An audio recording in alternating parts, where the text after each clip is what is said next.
قال المؤلف رحمه الله تعالى ونفعنا بعلومه في الدارين آمين. Penimbangan amal.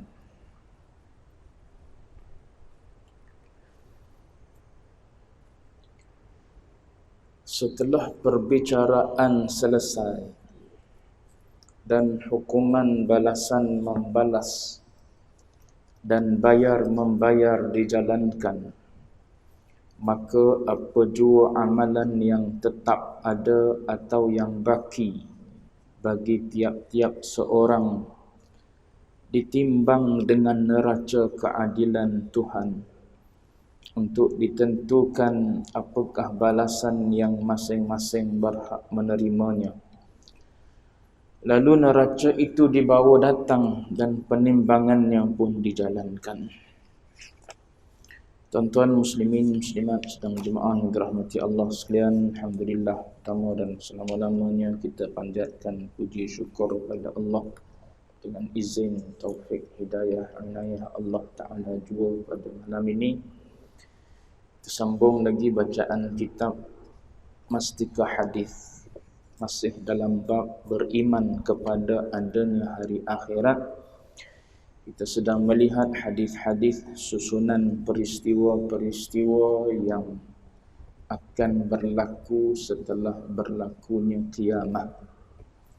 Setelah seluruh manusia meninggal, kemudian dibangkitkan semula selepas tiupan sangkakala yang kedua.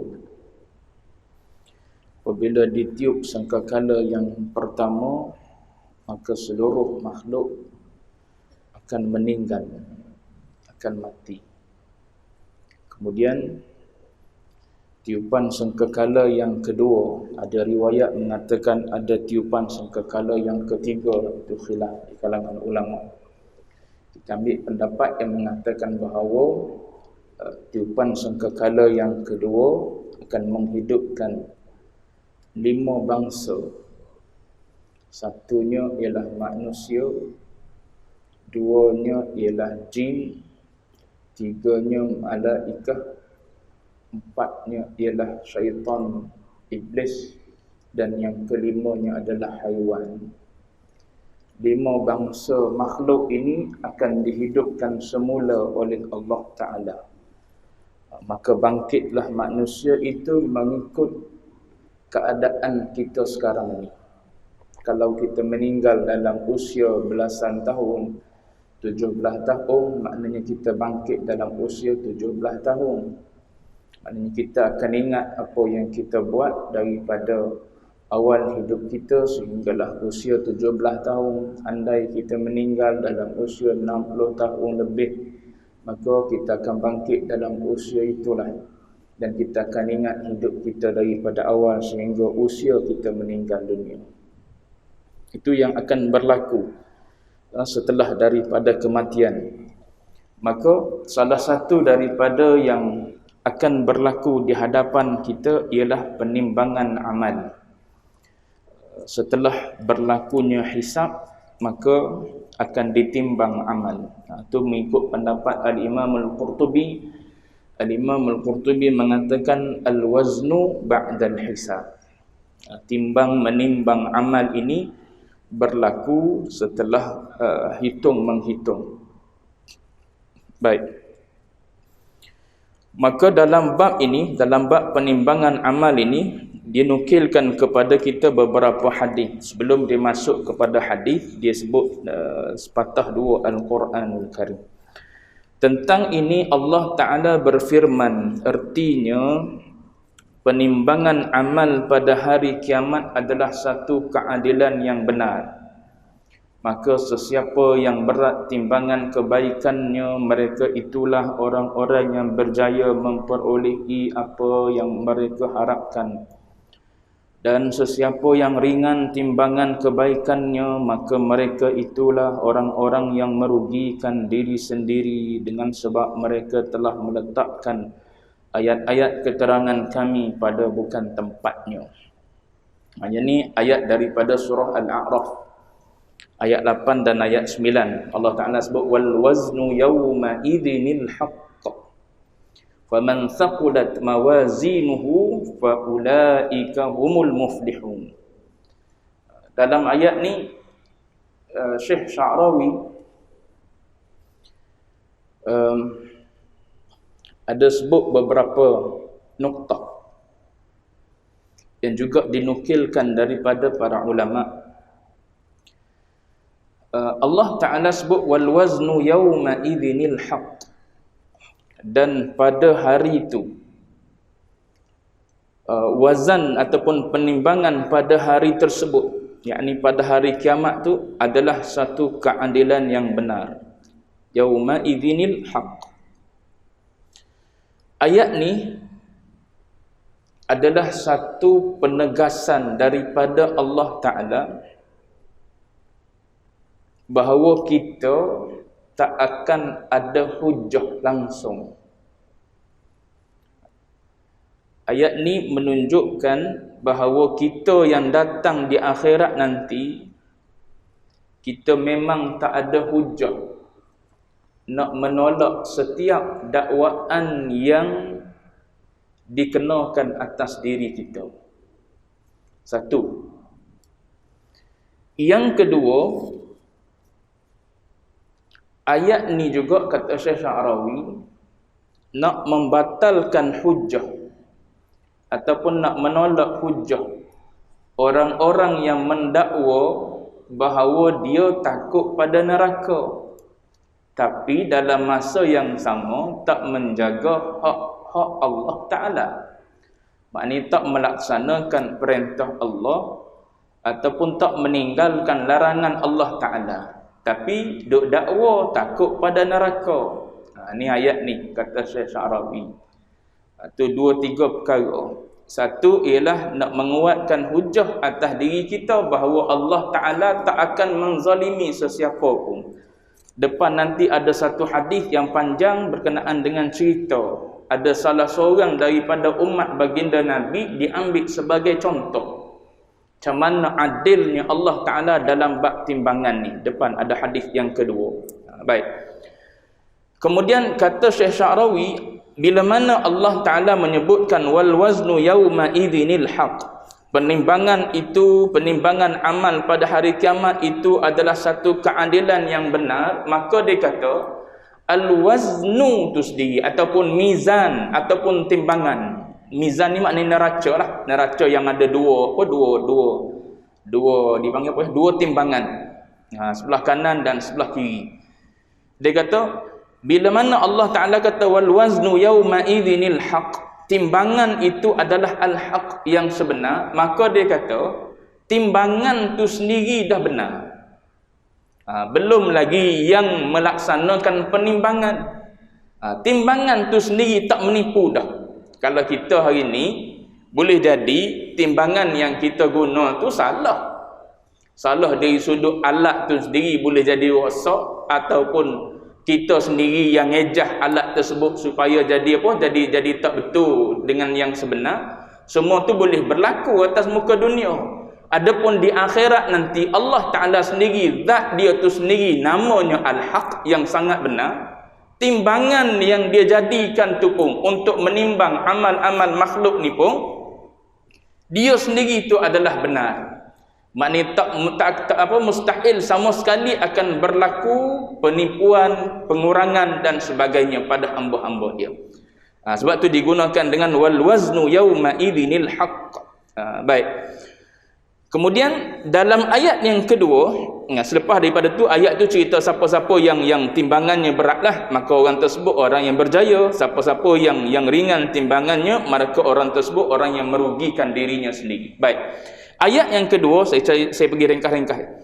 Ayat yang kedua yang disebutkan dalam surah Al-Anbiya ayat 47. Dan kami akan adakan penimbangan-penimbangan yang adil pada hari kiamat. Oleh sebab itu, maka tidak ada seseorang yang akan teraniaya barang sedikit pun. Walau amalannya seberat biji sawi, kami tetap menghitungnya dan cukuplah kami menjadi penghitung. Yang ni Allah Taala sebut wa nadha'ul mawazinal qist liyaumil qiyamah fala tudlamu nafsun syai'a. Yang ni Allah Taala sebut dalam ayat, dua ayat ni. Satu ayat yang pertama tadi Allah Taala guna al-wazan. Dalam ayat yang kedua ni Allah Taala guna mawazin. Mawazin. Mawazin ni jamak. Mawazin ni jamak pada mizan. Ulama bincang berkenaan dengan kenapa Allah Taala menggunakan lafaz jamak, lafaz plural, dia tak guna singular. Banyak kau ada timbangan tu. Gitu. Ulama bincang. Sehingga Allah Taala menggunakan lafaz jamak mawazin. Maka ulama berselisih pendapat. Ada yang mengatakan digunakan kalimah mawazin tu nak menggambarkan setiap manusia ada mizan masing-masing. Orang pernah tanya kan, orang pernah bercakap, macam mana Allah Ta'ala nak selesaikan timbangan dalam keadaan makhluk yang ramah ni? Berlaku perbualan ni di zaman sahabat lagi. Berlaku di kalangan sahabat lagi duk cakap, macam mana ni makhluk ramah daripada Adam sampai ke hujung dunia duduk di padang mahsyar nak ditimbang amalnya. Seorang-seorang bukannya sedikit amal baik, amal buruknya. Jadi macam mana nak selesai dalam tempoh yang singkat tu? Maka dijawab oleh Sayyidina Ali karamallahu wajhah, sebagaimana Allah Ta'ala memberi rezeki dalam satu masa kepada semua makhluknya, maka tak mustahil Allah Ta'ala boleh menimbang ataupun menghisap amalan hamba-hambanya dalam satu masa. Maka salah satu daripada maksud mawazin yang disebut oleh Allah dalam Al-Quran ialah setiap makhluk tu ada mizan dia sendiri. Setiap kita ada timbangan, ada neraca kita sendiri. Itu satu. Yang kedua, ada ulama kata mawazin tu mewakili amal. Mewakili amal. Bila sebut mewakili amal, maknanya setiap amal ada timbangan dia yang berbeza. Sembahyang ada mizan dia. Puasa ada mizan dia. Zakat ada mizan dia. Baca Quran ada mizan dia. So maknanya setiap amal ibadat ada timbangan-timbangan yang berbeza. Itu pendapat yang kedua. Tapi yang banyak disebut oleh para ulama ialah Allah Ta'ala menggunakan perkataan mawazin ni bukan nak menunjukkan bahawa setiap manusia tu ada timbangan masing-masing, atau nak menunjukkan bahawa setiap amal tu ada mizan dia, tapi nak beritahu di atas mizan itu diletakkan pelbagai jenis amalan. Makna di atas satu mizan tu diletakkan pelbagai jenis amalan muat di atas mizan tersebut. Lepas tu kalau tuan-tuan baca berkenaan dengan sifat gambaran mizan yang akan kita lihat selepas daripada bangkit daripada kubur nanti, satu peristiwa yang berlaku di padang mahsyar nanti, antara yang disifatkan di dalam hadis-hadis baginda Nabi, disebutkan diletakkan di atas mizan itu langit dan bumi. Besarnya mizan, timbangan yang Allah Ta'ala jadikan di akhirat tu, andai diletak di atas timbangan itu langit dan bumi, pun masih lagi ada keluasan dia untuk menampung yang lain lagi. Tu nak bagi tahu besar tak besarnya amal mizan yang Allah Ta'ala jadikan. Sebab tu di antara suasana yang paling menakutkan ialah di saat amalan manusia ni ditimbang. Ini di antara suasana yang menakutkan manusia. Di dalam 2-3 tempat, ini di antara salah satu daripada tempat yang sangat menakutkan manusia. Pernah Sayyidatina Aisyah radhiyallahu anha, bila Sayyidatina Aisyah sedang bercakap ataupun berbicara berkenaan dengan neraka, maka Sayyidatina Aisyah sampai peringkat menangis.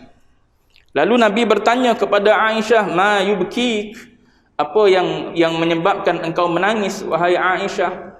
Maka kata Aisyah, aku sedang berbicara berkenaan dengan neraka.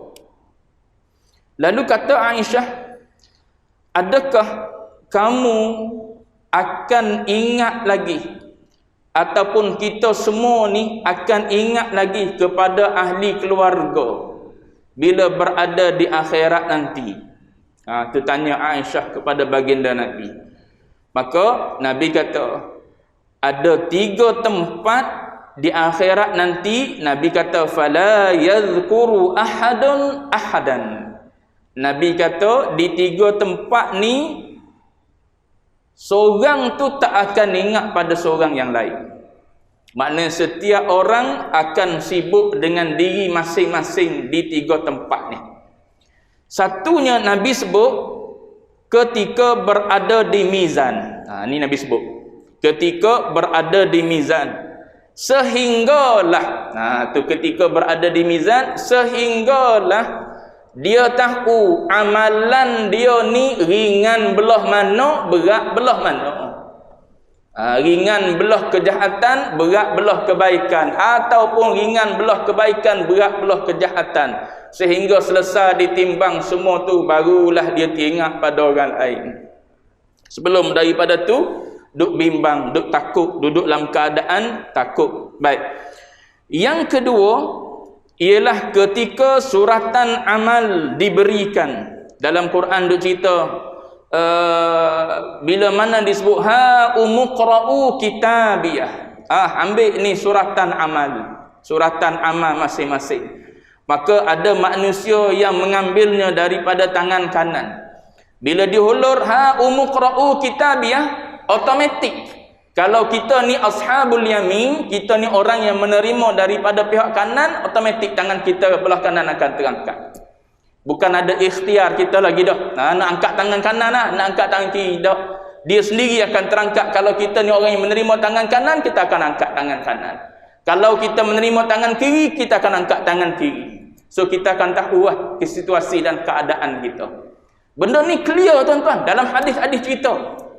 Kita je kadang-kadang tak diketengahkan dengan hadis-hadis yang banyak berkenaan dengan suasana di akhirat ni, menyebabkan kita samar-samar berkenaan dengan suasana yang berlaku selepas daripada kematian kita. Baik. Kemudian yang terakhirnya ialah indas sirat, kata Nabi. Indas sirat, selepas daripada kita menerima buku amalan tangan kanan ataupun tangan kiri, kemudian indas sirat yang ketiganya ialah ketika nak meniti titian sirat, di depan sana kita melihat api neraka Jahannam yang sedang marak menjulang, mengeluarkan kepalanya bertanya, hal mim mazid, ada lagi tak manusia-manusia yang nak masuk di dalam ni? Tu saat tu manusia tak ingat dah pada orang lain. Mak tak ingat pada anak, anak tak ingat pada mak dah pada masa tu. Ayah tak cari siapa-siapa dah, masing-masing bawa diri masing-masing.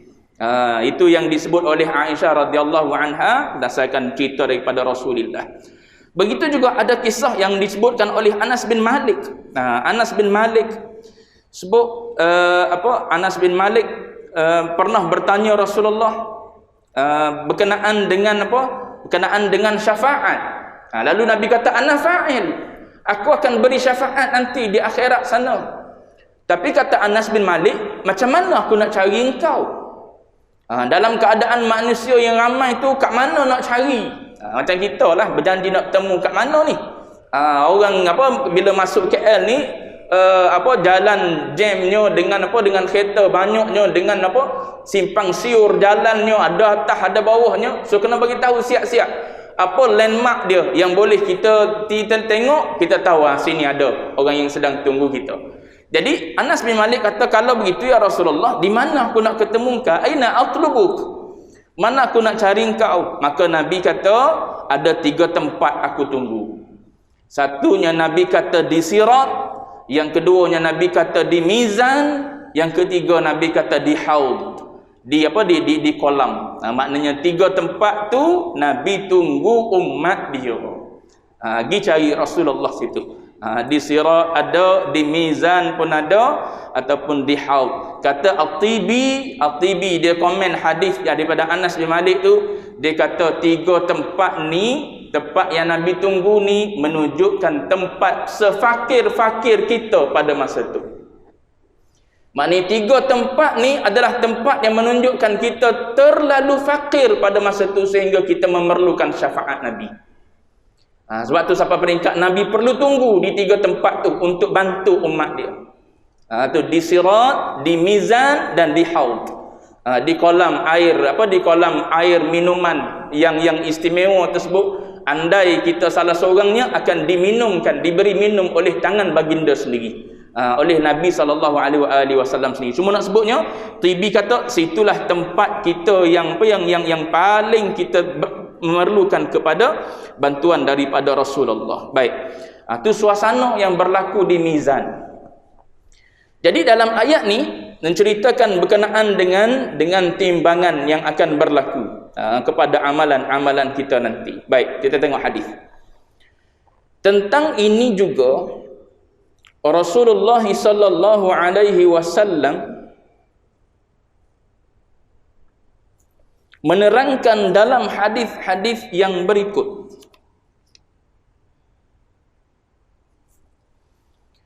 An Jabir radhiyallahu anhu qala Rasulullah sallallahu alaihi wasallam yudha'ul mizanu yawmal qiyamah fayuzanul hasanatu was-sayyi'at faman rajahat hasanatuhu ala sayyi'atihi dakhala al-jannah wa man rajahat sayyi'atuhu ala hasanatihi dakhala an-nar. Dari Jabir radhiyallahu anhu katanya Nabi SAW bersabda, diletakkan neraca pada hari kiamat, lalu ditimbang amal-amal yang baik dan amal-amal yang jahat, maka sesiapa yang berat timbangan amal-amal baiknya daripada amal-amal jahatnya, masuklah ia ke syurga.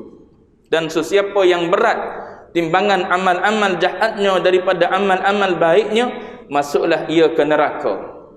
Macam mana nak timbang ni tuan-tuan? Kalau ikut di dunia ni tak nampak lah, tak nampak lah amal kita. Tapi di akhirat nanti Allah Ta'ala boleh tukar benda yang kita tak nampak, Allah Ta'ala boleh tukar jadi bentuk yang berjisim. Sebagaimana yang tuan-tuan duk baca hadis amalan yang ditukar menjadi manusia, rupa bentuk manusia yang datang bertemu dengan kita di dalam barzakh, di alam kubur. Saat kita duduk di dalam kubur akan didatangkan rupa bentuk manusia.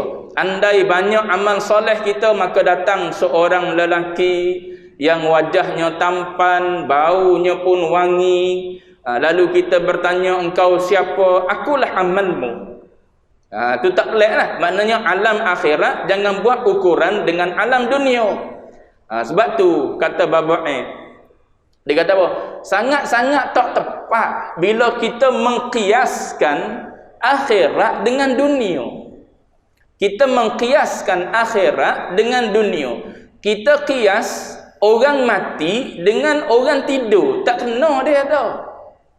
Dia nak beritahu kepada kita, sebahagian daripada agamawan kita yang ada fahaman yang tak sama dengan Ahlus Sunnah wal Jamaah, yang mengatakan bahawa orang yang mati tak terima amal orang yang hidup, tak mendengar apa yang disebut, dibaca, dihadiahkan oleh orang yang hidup. Dia kiyah orang mati dengan orang tidur. Dia kata tengok orang tidur, mana dengar? Orang duk cakap apa pun dia tak dengar. Tak kena kiyah gitu. Dia panggil kiyah fasik. Kiyas fasik ni tak boleh dikira.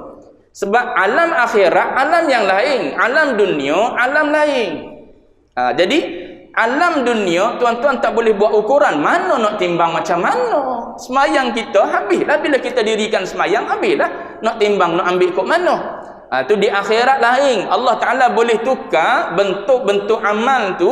Allah Ta'ala boleh buat dalam bentuk yang berjisim, yang berjasad. Jadi, boleh diletak di atas timbangan tu. Sebagaimana yang saya sebut contoh di alam barzakh lah.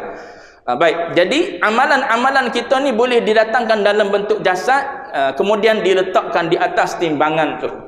Andai timbangan baik tu memberat, maka kebaikanlah ataupun masuklah kita ke dalam syurga.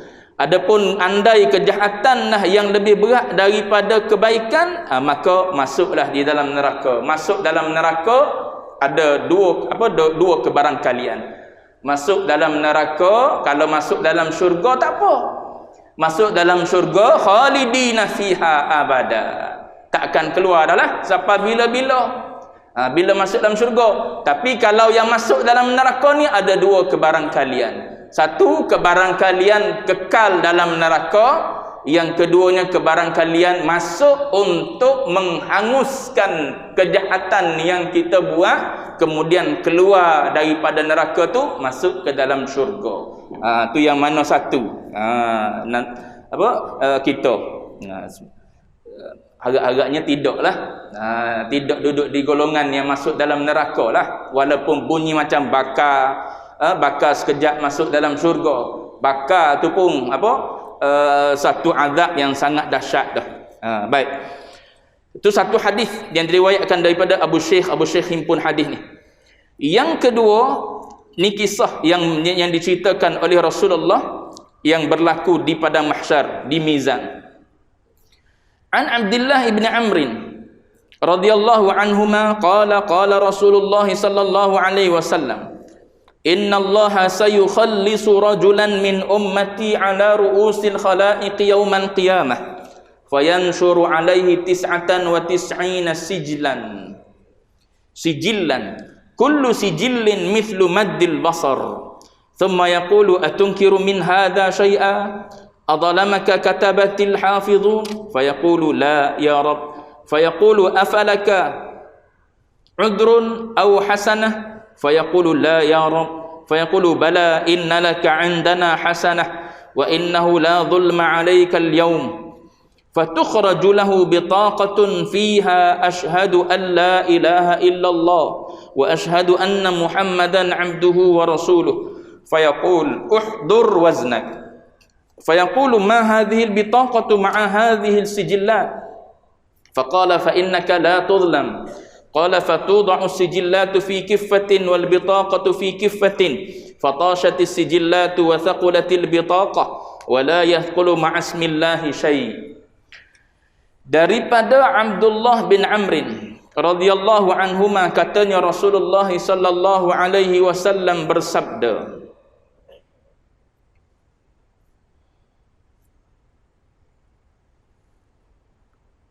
sesungguhnya Allah akan memberi keistimewaan kepada seorang dari umatku dengan memanggilnya di hadapan khalayak yang ramai pada hari kiamat, serta membentangkan kepadanya 99 gulung suratan amalnya. Tuan-tuan tengok, 99 ni besar mana?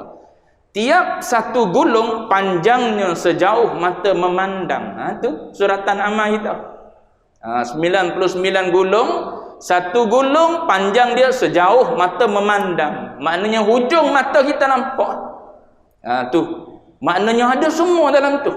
Perkataan kita, perbuatan kita, apa sajalah yang keluar di mulut kita, yang dibuat oleh perbuatan kita, semua ada dalam suratan amal. Kita berasa tak banyak. Tak banyak terbilang perbuatan kita sehari itu berapa dah verb yang kita buat daripada mula bangun tidur sehinggalah kita pejam mata. Tu tak kira perkataan yang kita tutur. Mungkin banyak lagi daripada perbuatan yang kita buat. Cakap tak berhenti kan kita. Baik. Jadi dia kata satu gulung, tiap-tiap satu gulung panjangnya sejauh mata memandang. Kemudian Tuhan bertanya kepada orang itu, adakah engkau hendak menafikan sesuatu dari apa yang ada dalam suratan ini? Maka dia kata, la ya Rabb. Adakah penulis-penulis yang aku tugaskan menjaga amalanmu itu telah menzalimimu? Orang itu menjawab, tidak wahai Tuhanku. Tuhan bertanya lagi, kalau demikian maka adakah engkau mempunyai sebarang alasan atau kebaikan untuk engkau melepaskan diri? Ia menjawab, tidak ada juga wahai Tuhanku. Tuhan berfirman, ya ada. Sebenarnya engkau ada mempunyai satu kebaikan yang tersimpan pada kami. dan sebenarnya engkau tidak akan menanggung sebarang kezaliman pada hari ini. Lalu dikeluarkan untuknya sehelai kertas kecil yang tertulis padanya asyhadu an la ilaha illallah wa asyhadu anna Muhammadan abduhu wa rasuluh. Maka Tuhan berfirman kepadanya, pergilah, hadir melihat timbangan amalmu. Lalu ia berkata, ya Tuhanku, apakah nilainya kertas yang secebis ini berbanding dengan suratan jahat amalku yang bergulung-gulung itu? Maka Tuhan berfirman kepadanya, walau bagaimanapun sesungguhnya engkau tidak akan dizalimi. Nabi SAW bersabda, kemudian suratan amalnya yang bergulung-gulung itu diletakkan pada sebelah daun neraca, dan kertas kecilnya diletakkan pada daun neraca yang sebelah lagi.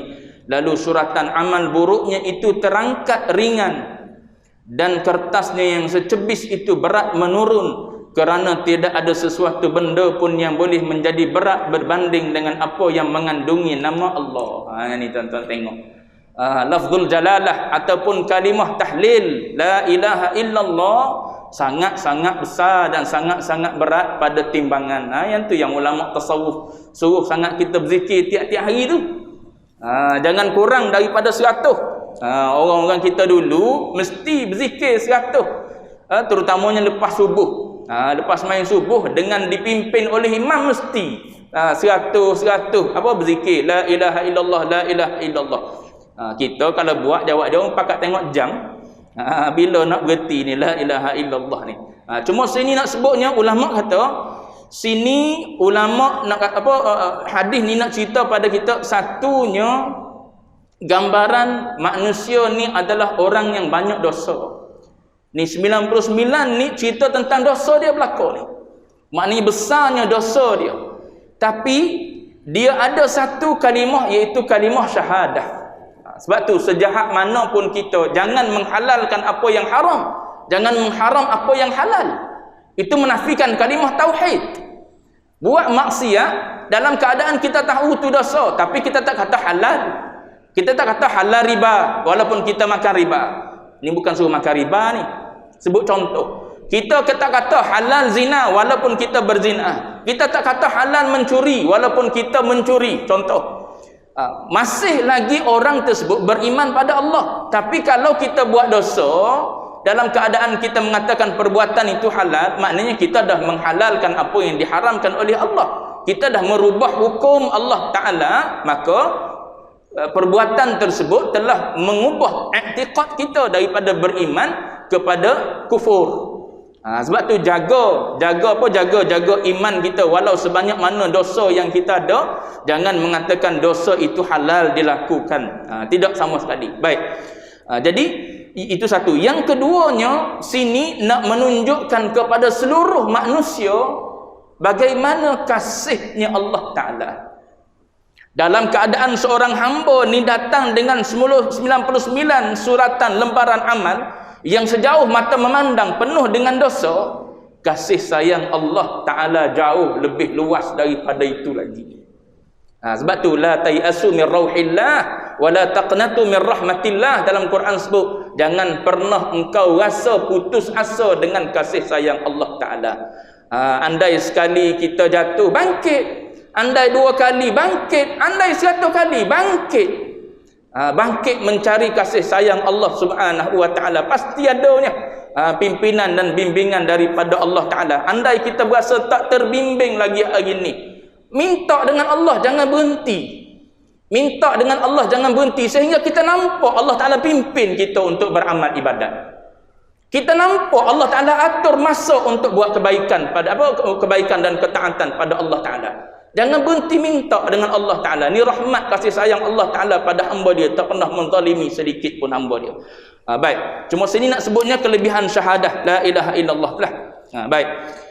Habis itu satu lagi last. An Abi Darda radhiyallahu anhu anna Nabiy sallallahu alaihi wasallam qala ma min syai'in yudha'u fil mizan yaumal qiyamah athqal min khuluqin hasan.